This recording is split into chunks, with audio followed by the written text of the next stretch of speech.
Alright, so I got this Impala in front of me, and we did the factory remote start 3-time lock.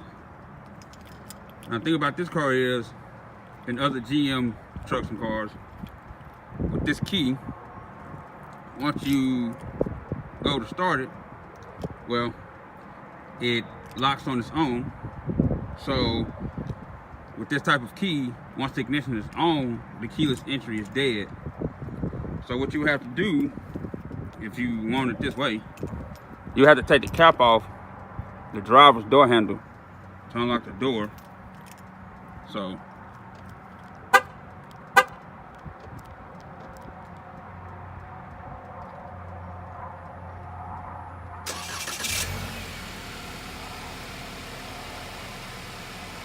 alright. So as you can see, the doors are locked. There's the handle and the cover off. So just have to lock it. Okay. So people that don't want to do this, you have to get an aftermarket remote start alarm. Yeah, put this back on. Well, I'll put it on later. Anyway, get in.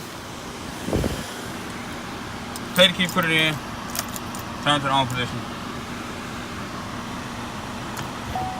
Then you're good. Put it in park, turn it off. And it's off. If you don't want it like that, you will have to put a remote start alarm on it. So, or a keyless entry remote start. That's the only way you're gonna get past that. If you hit unlock before it starts, it'll unlock the doors, but they won't stay unlocked. So you can get it on this car, but you're gonna have to take that cover off in order to unlock the door. 2013 to 2013 to 20, when did they change the body style? 2017. So 2013 to 2017 Chevy Impala. You can do it with the factory remote. Would I suggest doing it? No. But some people don't want all those extra remotes. So with that being said, it's another one. Auto Impressions, UNLTD. We out.